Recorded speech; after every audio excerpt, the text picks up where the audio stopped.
Elliot, so good to see you. Nice to see you, Steve. It's been too long. I know. So we're here because of the Eliot Fisk Guitar Academy, this new online guitar school that you're starting, right? Right. But I think I want to go back to the very beginning, or not the Wonderful. very beginning, but I want to go back to under Segovia. And I That's was pretty much the very beginning for me. Yeah. that would be, and also for me too. Right. Um, I read his autobiography, and I wanted to take a little bit from his autobiography. I'm going to quote him. My students, now teachers themselves, and their pupils, my scholastic grandchildren, so to speak, are imparting a new spirit to this poetic instrument. Ernest Renan, the French philologist, used to say, and I quote his idea, not his words, that he would give 10 years of his life to see the titles of the books children would be taking to school at the turn of his century. I, too, would give much to be able to see a catalog of works written for the guitar by the turn of my century, to learn what technical developments and outstanding place the instrument will have achieved by then. He's always so smart, isn't he? Just remarkable. He Always was a remarkable. visionary, Everything that comes from him is good. It's wonderful. Yeah. but it was sort of visionary, wasn't it? Yeah, well, and not what you'd expect him to be saying, because we think of Segovia as someone nostalgic for the 19th century. And I remember, after Maestro had passed away and Mrs. Segovia was in touch with me with regards to my recording the canciones populares that the maestro had left. And as it turned out, I made a whole CD dedicated to Segovia with various categories of his artistic creativity. A few works that bore his name. There are actually four that I could find. Tanzma, which is very obscure. The very famous Millo Segoviana. Of course, Segovia by Purcell.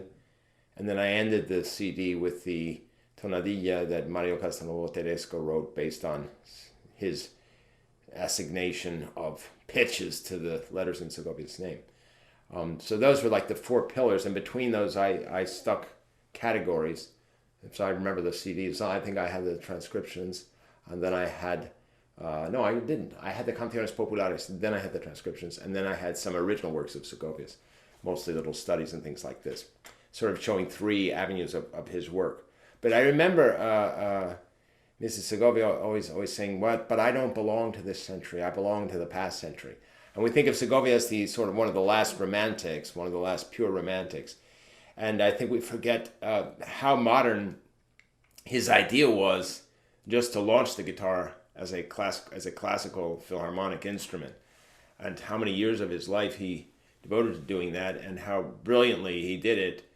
A lot of the time, kind of as a real soloist amongst solo guitarists, in the sense that his reach, I think, was so much broader and so much more fleshed out, perhaps, than that of even his brilliant contemporaries like Barrios and Jobet and Pujol and these many wonderful players who were also around at that time. But Segovia was so unique, I think, in the reach of his repertoire backwards into the early 1500s, where he was, to my knowledge, practically the first person who was playing in public on concert stages.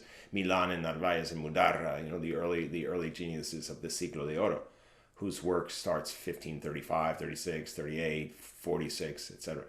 So Segovia, his repertoire began with that and went right up into the present day. Famously, he didn't like very dissonant music. He didn't like 12-tone music. He never played anything in that tonal language. And the criticism is always leveled at him that, of course, he didn't get Ravel, he didn't get Stravinsky, he didn't get Bartók, Shostakovich, etc. He kind of missed these people, but we forget just the immense amount that he did achieve, which is so astonishing, and I think remains incomparable. I think we also forget that he really did have this modernist side to him. As he said, he would have been fascinated.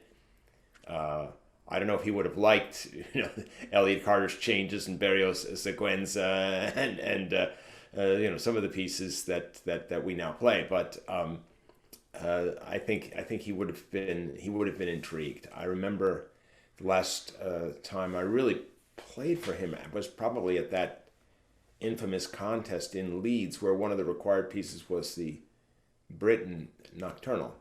And he sat right in the front row, and he had to hear that thing in the semifinals. However many of us, I forget how many of us were in the semifinals. Maybe there were 10 of us in the semifinals. So he had to hear that thing 10 times, the Passacaglia at least 10 times.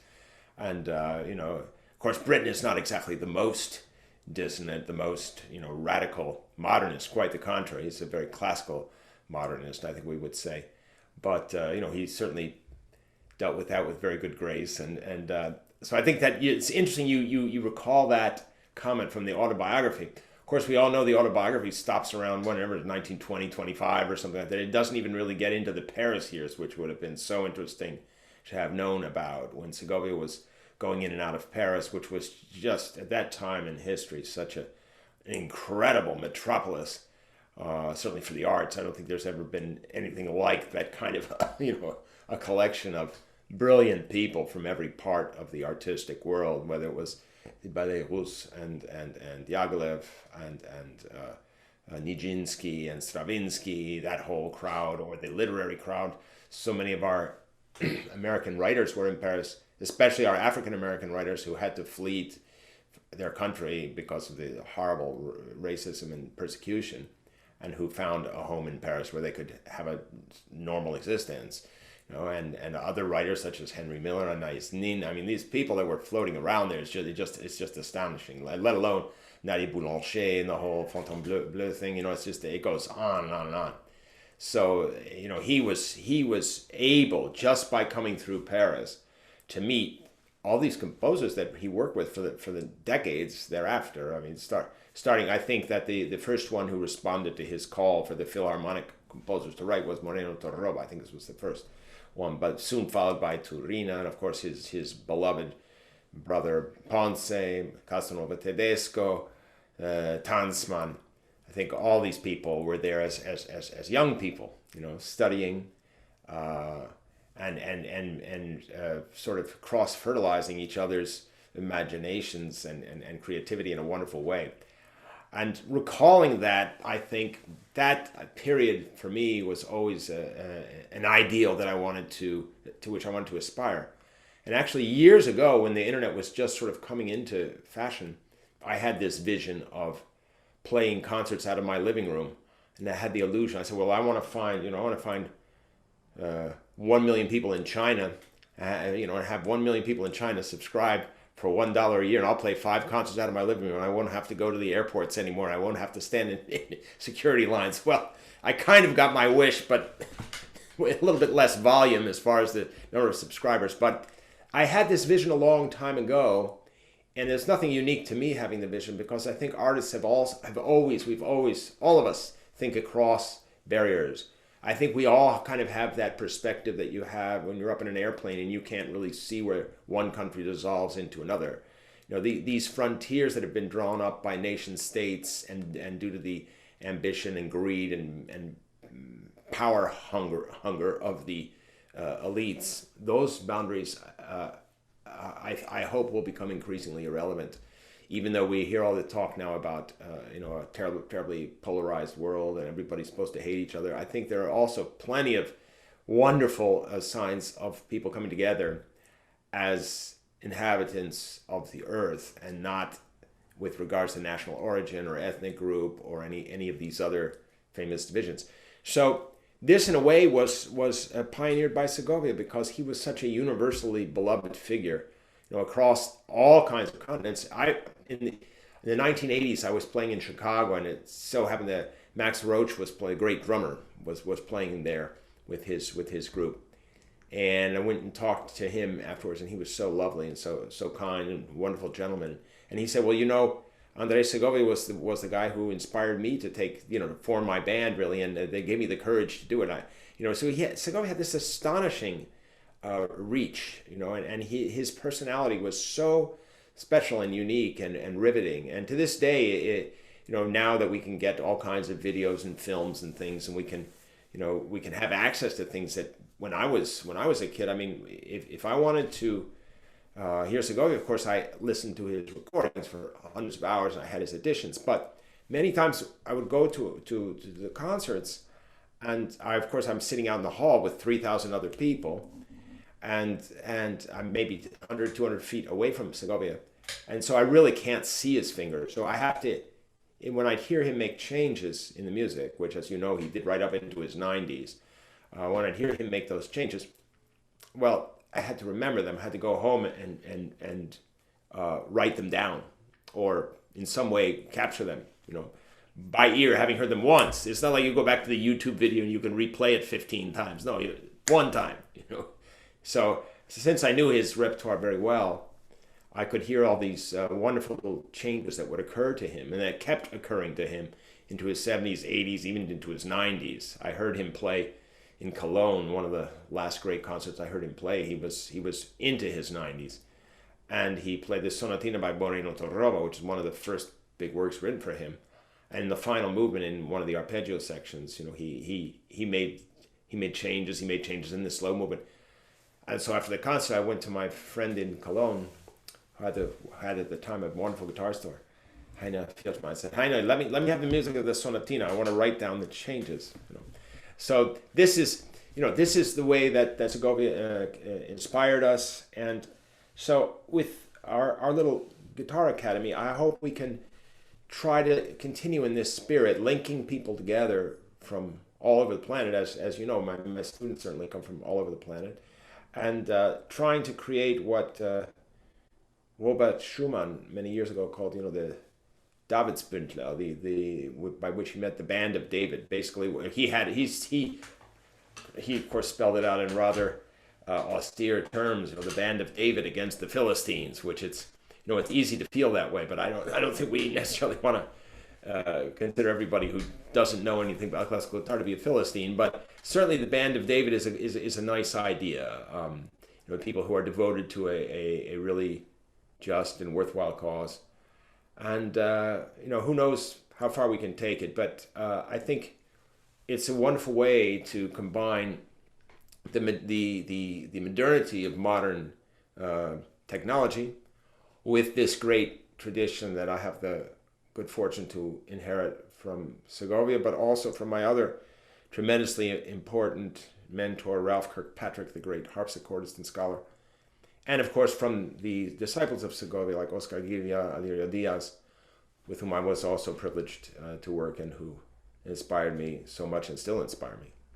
Yeah, me as well, right? I took 2 summers with Oscar. Yeah. With Oscar. Yeah. Oscar Oscar reminded us how sort of we are a manifestation of Bach, and Bach as a representative of sort of, of something deeper within us. And I remember this one time he would point to a student that was playing during the master class, and then he would almost demand the question, what is Bach? Who is Bach? And then he would sort of incant and proclaim that you are Bach. Bach is inside of you. Yeah. And which kind of made me think of this book by William Deresiewicz that I read, titled Excellent Sheep. And in it, he asks this question of, why do we study the classics? And it's not because we don't want history to repeat itself, because history repeats itself. He said, the masters of the past know more about us than we know about ourselves. And that kind of, kind of back to the romantic thing about Segovia, this was one of the things that really clicked for me, because it's something I felt for a long time, but could never vocalize. And that line just set everything in place. Yeah, well, I think that clearly these apocalyptically great geniuses like Johann Sebastian Bach, who is for me the high point of human evolution. I mean it's just amazing what this one man dreamed up. And the thing that's most amazing in a way, if you go to the part of Germany that he was from, there's nothing particularly inspiring about that part of Germany. I mean, I presume at the time there was a lot less air pollution, and the air was clean, and the water was clean, and maybe there were some nice hills and some nice trees.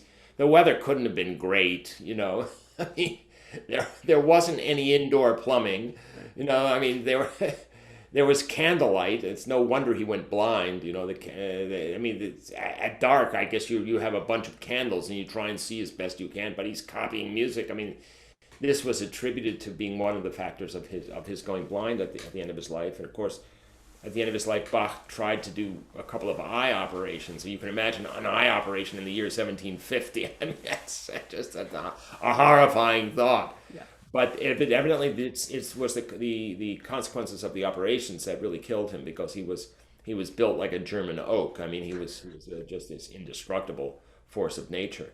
And we hear there are these wonderful stories about Bach. So many of them that are so wonderful, even though we don't have as much information as we'd like. I love the story about when the students are, trying to figure out the figure bass, and they're doing the best they can to play in 4 parts above the bigger bass, and he comes over and starts sticking his hands in the keyboard and filling it up with masses of notes, and this idea. I mean, early in his life, when he got on the wrong side of one of his employers and he was locked up in a jail for near to a month, he used that time to write a lot of the Wohltempiertes Klavier Part 1. I mean, it's like Martin Luther King with the letter from the Birmingham jail or something, which was written on toilet paper, I don't know what, and it's kind of smuggled out. It was these great people are just not. They find a way, even in a very restrictive kind of society, to be creative, and so I think there's so many, as you suggest. I think there's so many ways that these great minds and spirits of the past can continue to inspire us, and in music we really have been incredibly blessed with some of these remarkable figures. But the idea of putting them onto the guitar is really, as you said, a lot of it really does get back to Segovia. I mean, Tárrega had also made some Bach transcriptions, and Segovia, of course, started with that and then built onto it. And in a way, this is what I've tried to do during the decades of my trying to be a decent musician. I inherited on the guitar, obviously, the tradition of Segovia, and I tried to maybe fill in some of the spaces that he had suggested. So if Segovia played some Scarlatti sonatas, well, I want to play a ton of them. Segovia played from the cello suites and from the violin. Well, I said, well, let's try and do all of them, kind of thing. So, and then when it came to contemporary music, well, Segovia had obviously left this wonderful legacy of new music written for the guitar, and there, of course, Segovia siphoned off the very best of it. And when he passed away, there were something like 60 huge crates of music that Angelo Gilardino sorted through and published the best of that. But even that was basically things that Segovia had decided not to play, because he thought even better stuff. The point is that he inspired an unthinkable amount of music. I mean, just unthinkable amount of music. And he also had, and this is another great thing about his legacy, he had the creativity and the courage and the fearlessness to adapt that music. Because the great part of it, if you play it exactly as the composer wrote it, it would not sound good on the guitar. And this is certainly the case with a lot of the music of Ponce, and even some of the music of Castelnuovo Tedesco, the famous sonata Omaggio Boccherini. If you play it's just unplayable. It would not work on one guitar. It's basically he wrote for the piano. But it's interesting. I recently came across a wonderful, rather lengthy essay for composers, sort of a guide to how to compose for the guitar. And this person is extremely erudite and has a very long list and dozens of examples and analyzing everything to the last iota. But Segovia, as was his way, would speak poetically to this difficulty of composers writing for the guitar. And Segovia had, the genius of poetry is to say a lot in a small amount of space or time. And Segovia said very simply, if you want to write for the guitar, imagine you're writing for a violin that has 6 strings, or for the left hand of the piano. And in a way, that's almost better advice than giving a composer, 48 pages of essay and asking him or her to sort through that. I mean, that's so much you can't even imagine it. And we can easily repeat, this one phrase of Segovia, write for a 6-string violin or write for a left hand of the piano or one hand of the piano. You know, and you know, we can easily repeat that, but the act of genius is reducing something that's so complex and so difficult to the really fundamental stuff. It's sort of like love thy neighbor as thyself. You know, I mean, that's a pretty simple phrase, and it's there's a universe behind that, right? And we all know how difficult it is to get anywhere near to that ideal. So I think as we now as a species have to start thinking of ourselves as planetary inhabitants and not as however many 200 nationalities plus I don't know all the other ethnic groups, you know, how many hundreds it would all be. I think it's you know extremely helpful to have this kind of an orientation. I mean, I think that's what I'd like to aspire to with our little academy. I'll also share something that I just recalled. One time I was having a lesson with you, and it was something, I think I came in saying something, how much I love some Brahms string quartet or something like that, or Schumann's string quartet or something like that. And you said that there was such joy and almost kind of a privilege that we could spend time being in communion with masters of the past. And that was your phrase. Yeah. And that struck me pretty hard too, because it's like, yeah, you are having a direct connection with the past. And in that past, it contains a little bit about you. Yeah, what I think is so important is two things. I mean, I agree that of course we want to be we naturally approach these geniuses with a kind of reverence, but on the other hand, it is written for all of us. You know, they would be delighted to have us, you know, still worrying about what they meant when they wrote this or that. And I think the key, the best key we have to that is to work with modern composers now.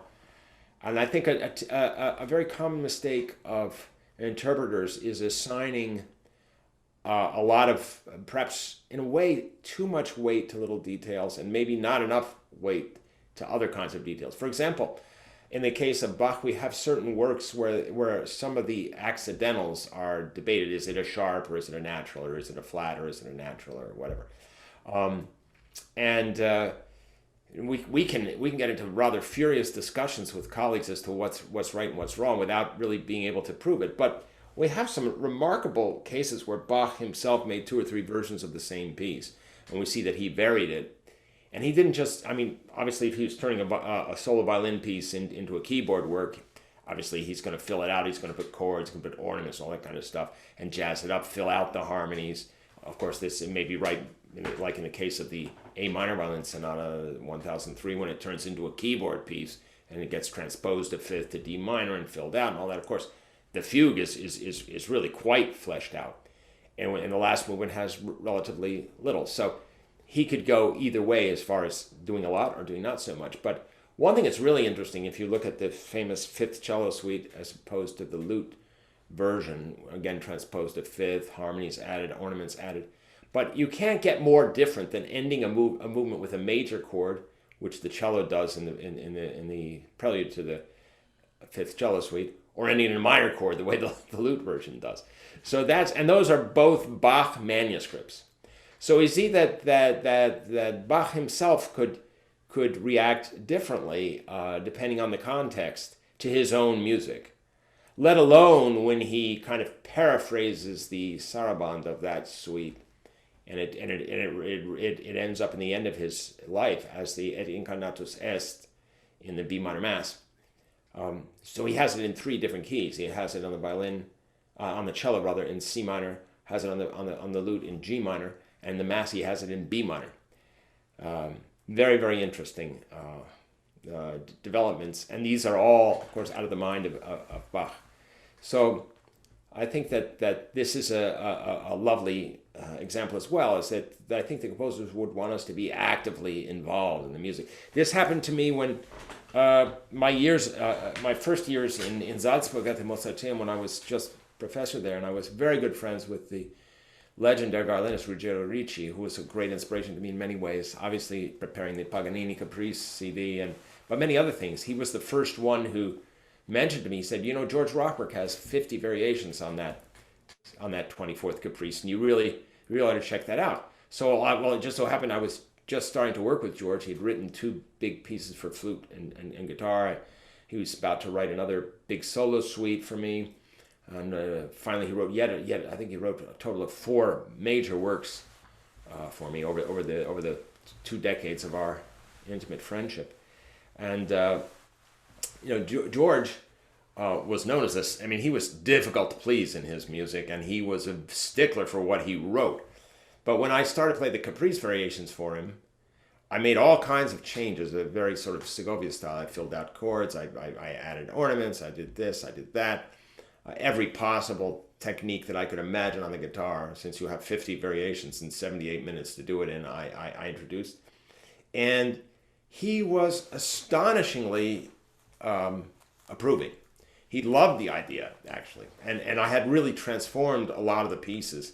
I had fleshed out harmonies and done all kinds of tricks. But of course, the violin has a long bow. Well, you have to do some kind of a tremolando or whatever. So I just went completely, became obsessed with the piece and worked on it very hard. But it was a wonderful luxury of having the composer there and getting his approval.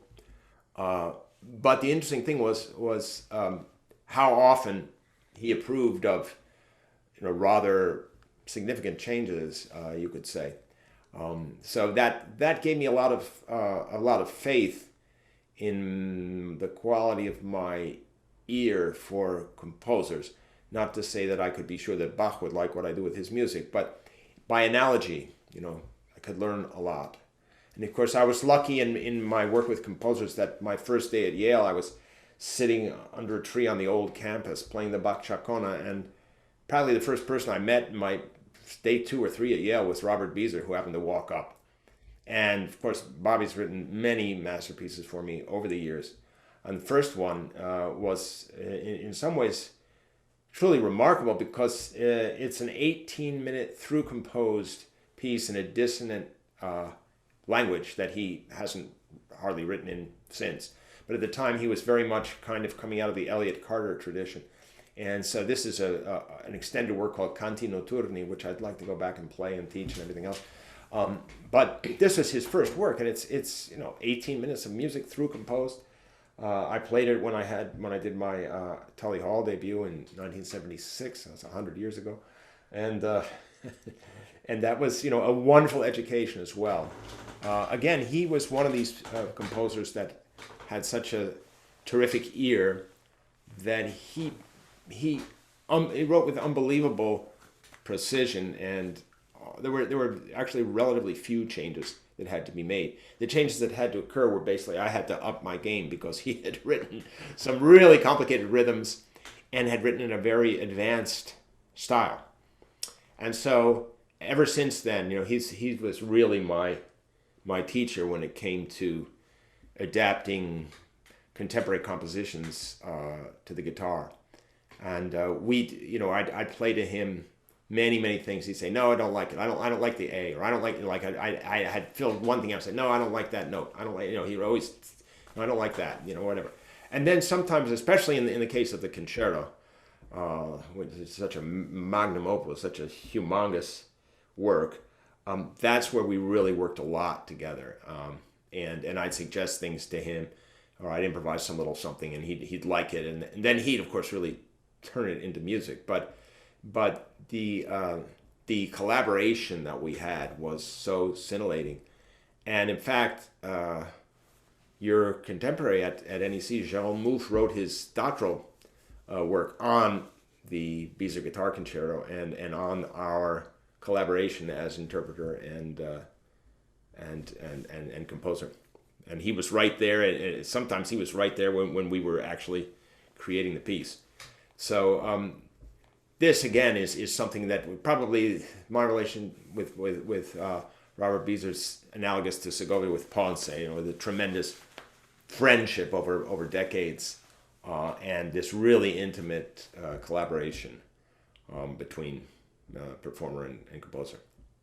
I thought of that as the number of times I've worked with composers. It felt like it wasn't about some sort of ideology, but it was sort of a collaboration towards a bigger vision.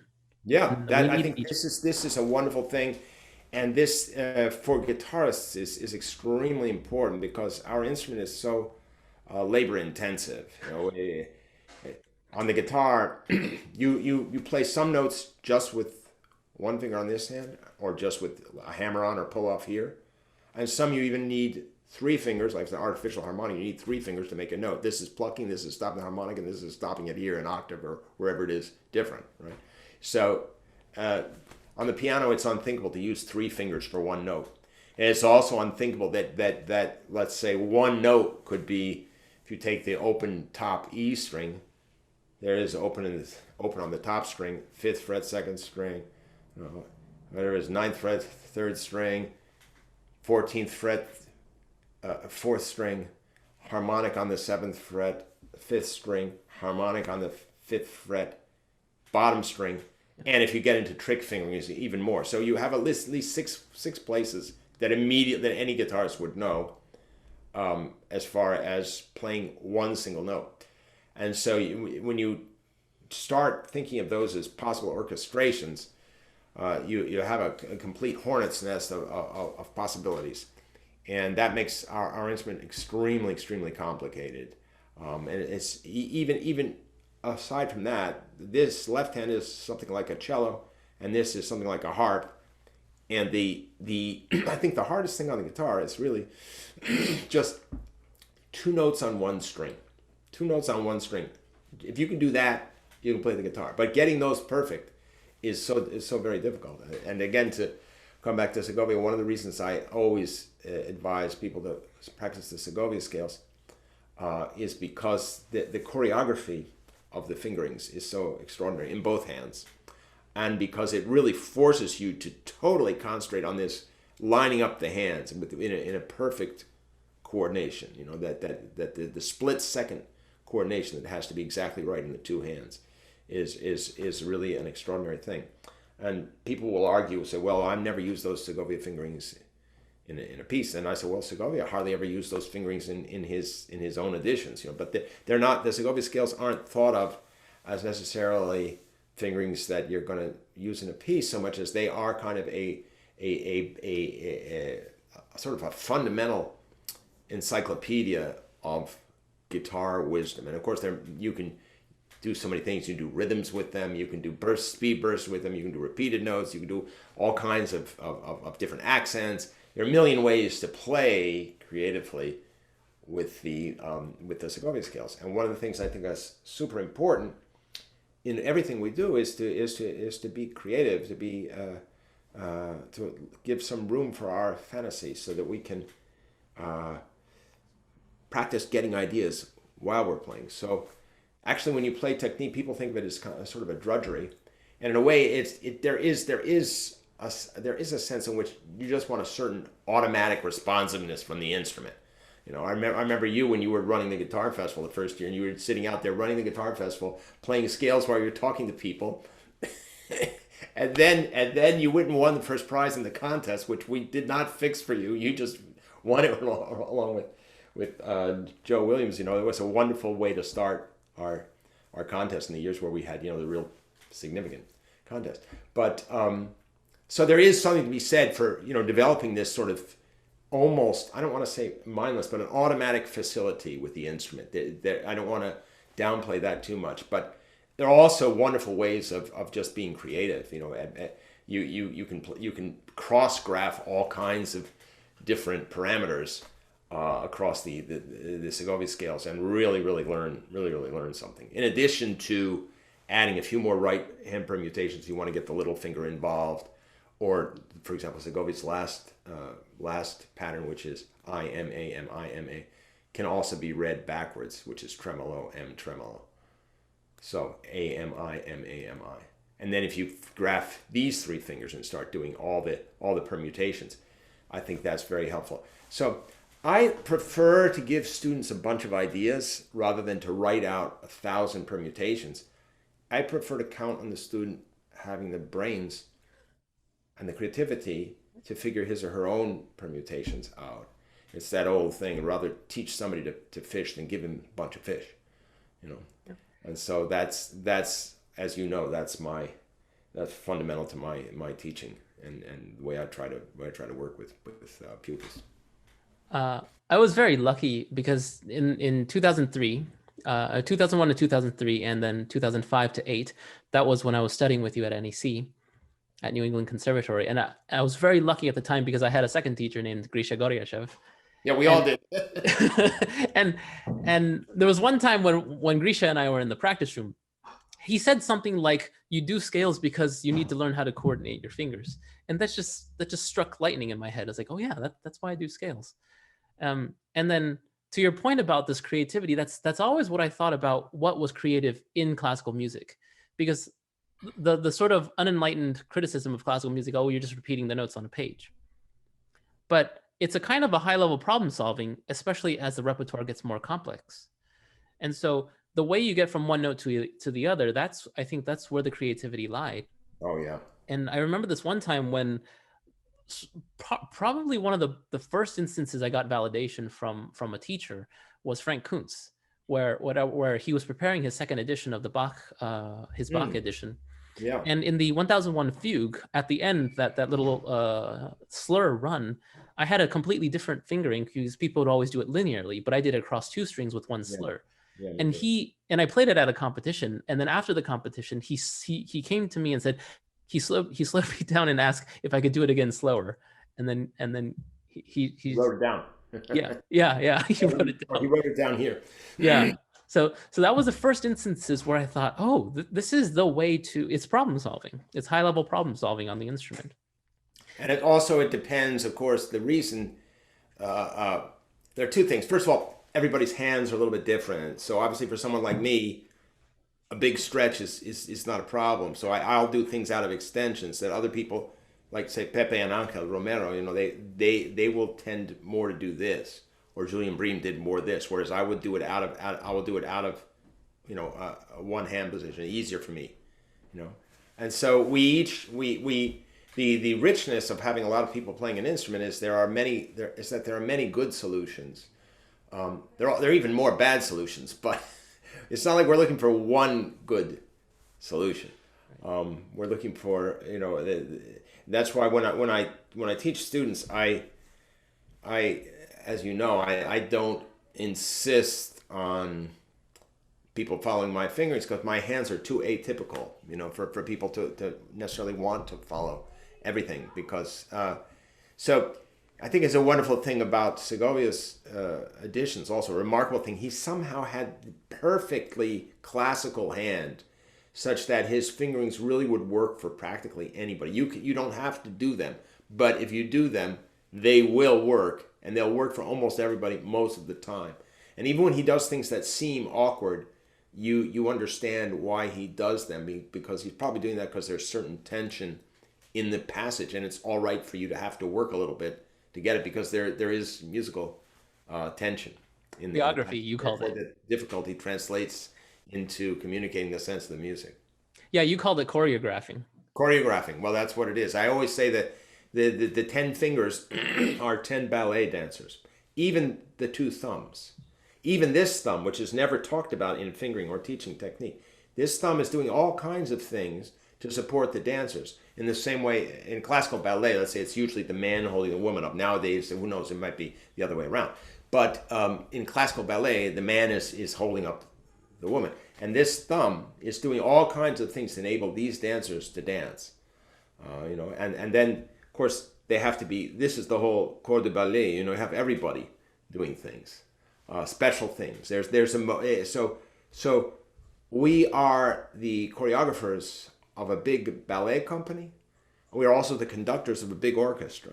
And this on our little box with the 6 strings, it's a lot to take in. And as I always say, one lifetime is nowhere near enough time. I mean, I feel like here I am, at least 2/3 of the way through my life, and I feel like I'm I unfortunately have, maybe fortunately, maybe unfortunately, I have enough ideas for another 2 or 3, 4 lifetimes, but I have to make the best of what I can with this what's left of this one lifetime that I've got. I'm smiling partly because you're reminding me of something that Oscar Ghighlia said. It was another masterclass, and then one of the students had changed the fingering, the Segovia fingerings. And then so Oscar, sort of like an interrogator, asked, "Why did you change the fingerings?" And then the student said, "Well, these are my hands. Those are his hands." And it's sort of just a very casual, he's just saying it. And Oscar, like the clouds came over. It got dark in the room, and he said, "Segovia's hands are the hands of a man who changed the world." And you could feel a silence, an icy kind of a chill in the entire, L'Accademia Chigiana. That was like clouds came over the castle. That's nice that he put it that way, but it really depends on the situation, on the person, on whatever. The thing is, for sure, that there's always a musical reason for Segovia to do anything that he does. And I think this applies not just to him, but also to Oscar's fingerings, to the fingers of Julian Bream, and even the extremely streamlined fingerings of, say, someone like John Williams, who's really going for efficiency. More than anything else, efficiency and absolute economy of motion, in that, with that astonishing talent that he's got. But any of these people, even when you disagree, you know why they're doing it. For example, Julian Bream, for example, in the Nocturnal of Britain, where he does a lot more up and down on one string than I might want to do, because I want more of the harmonic resonance maybe of the notes, and therefore I want to play it maybe more campanella, and he's playing it more on one string. But the effect could be the same, because for him he loves going up and down on one string. I mean, that's fine too, but I wanted to look for something else. And in my own case, sometimes when I've heard something done one way, when it's done extremely well, as say Julian Bream or Segovia or something, when it's done so well, I say, well, why? Two things. If it works so well, then really, really well, then there's sometimes you can't do it any better. There's just no other way on the instrument. But there are other places where you think, well, it's been done so well in that way. I think I feel that way about Segovia's Bach transcriptions, for example. I mean, I learned them all as a boy with his fingerings, and I can still imitate Segovia, playing Bach. But I would not play his editions anymore, because I think he did it so well. I would only sound like a pale imitation of Segovia. And in that case, it's better for me to be a good Eliot than a pale Segovia. So. But I know what Oscar's meaning, because there was meaning when he was saying Segovia's hands changed the world, because there has been a tendency recently to kind of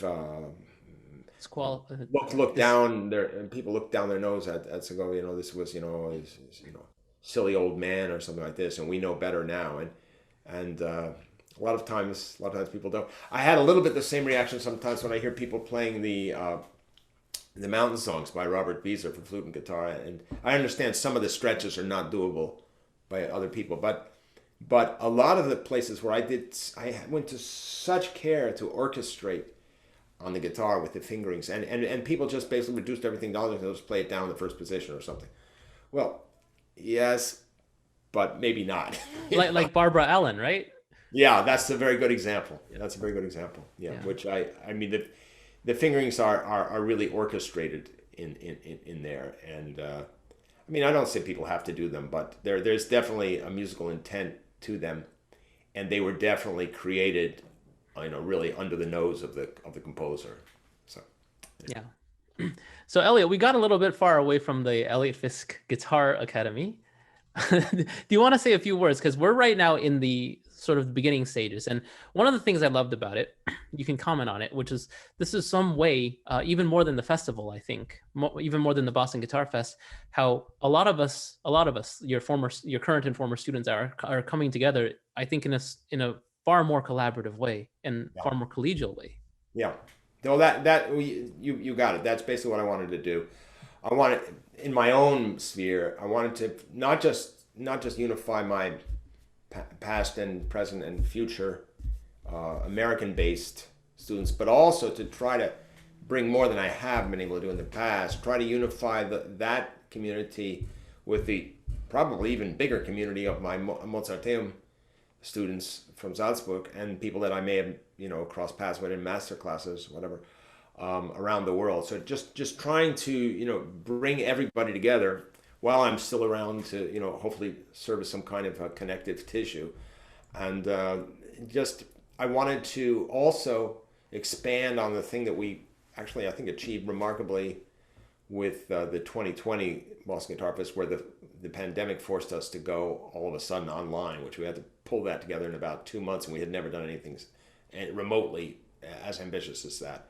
And the amazing thing was, from start to finish, we were 4 days. We were pretty much live from 8 in the morning until maybe 11 at night, our time. So that's a lot of time to be live online, and the whole thing went off without a glitch. And we were able to do, I think, some really creative things. Amongst them, we had this 8 to 10 a.m. Eastern time masterclass. It didn't work for people in California, but it combined the original idea was to combine Boston 8 a.m. with Shanghai 8 p.m. So we could get 8 to 10, those 2 hours in Shanghai would be good. Also for us at 8 to 10 in the morning. And we could catch Europe in the middle. So we had team teaching between Shanghai and Boston, either Saira and Zhen Ximin or myself. Sometimes I did one day, I think. Team teaching between Asia and America with a few people in Europe in the middle. And this was, to me, really, really exciting and really, really fun to do. And we knew that we had 4 hours where we could do Asia, either 8 to 10 our time, AM or PM, basically, and the same with them. Just it would be mirror image. They'd be night when we were day, and we'd be day when they were night. But this idea of going across time zones really appealed to me. And then I started to think, I said, well, why couldn't every single one of my students be sort of a mini festival unto him or herself, and start doing the same thing? So that it's interesting as a business plan, and it's interesting as a way to unite people from around the world.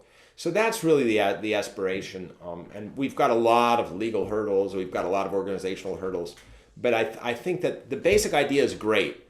Now we have to look for the best mechanism to make this, an ongoing thing. But even still, we've had a few sort of pilot projects. Some of the last weekends in December, we did I think 3 weekends. We did 3 Saturdays in a row just to kind of get our feet wet.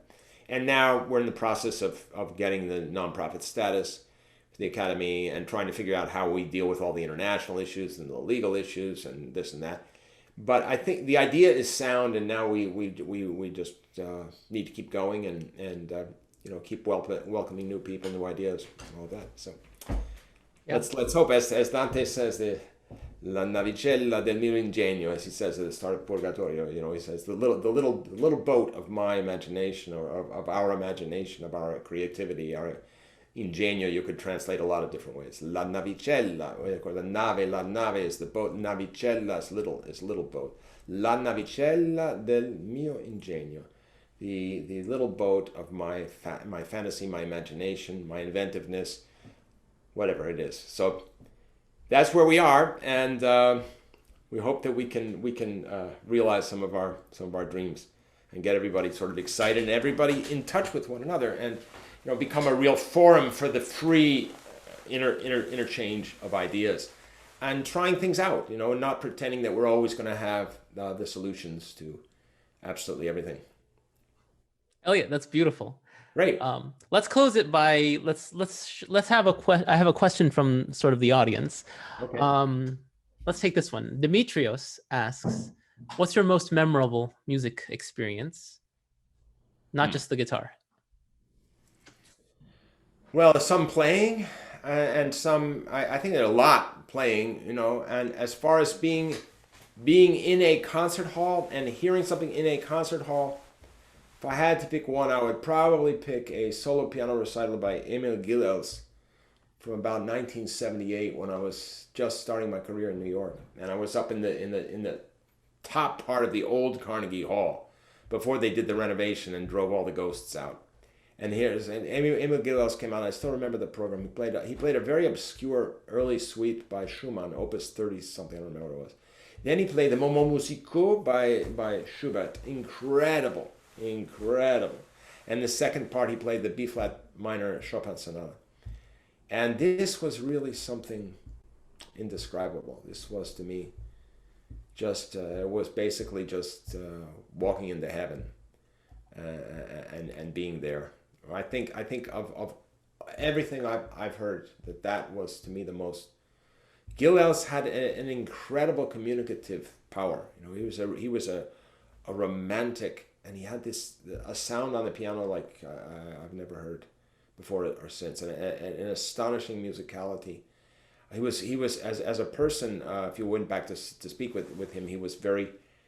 You know, I think a lot of the people that were from the Soviet times, you know, they had to kind of put the barrier up. They just couldn't afford to be open with people. But the playing was just astonishingly intimate, beautiful playing.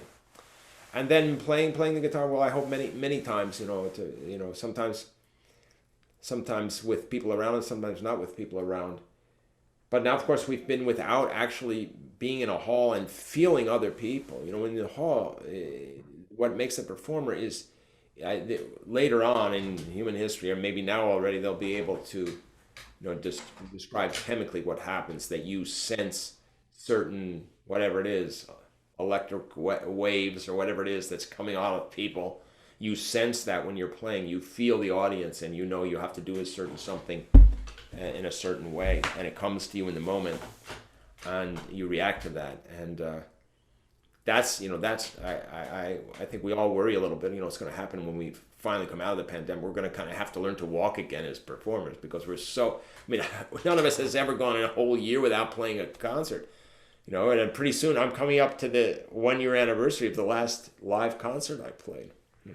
Another month and I'll be at the. I think that's the last live concert I played, was the end of February of 2020. So, and it's almost be a year now. And then who knows when I'll play again? Maybe I have some things booked for May, but I don't have any hope of actually being able to do it. I think that everything's going to be postponed again and again and again and again until we can finally, get it right. And boy, this has really been a difficult time, but it gives us a chance to try out some new things and hopefully stay creative. And I also have my routines. I go through all the Paganini caprices. I go through all the violin works, all the cello works of Bach. I have a set of Sora studies, 12 of them. I have a set of Brauer etudes, 12 of them. I have a set of Lauro pieces, 12 of them. I'm going back now and looking at Elliot Carter's changes again, trying to remember what the fingerings I use and find some new ones. So we're about to publish this wonderful Kleines Requiem by Kurt Schwärzik. Finally, we're publishing it with Boozy and Hawks, and I think it's going to be a magnificent edition. We've taken a lot of care with it, and it's such a great work, an important work. And so I hope that that's going to be become a feature for guitarists to delve into, because it's one of those pieces that you could excerpt or you could play the whole thing. So I'm work does continue, does go on. So that's where we're at right now. Eliot, you're the greatest. Thank you. Thank you, Eliot. All right. Till next time. Wonderful to speak with you. All right.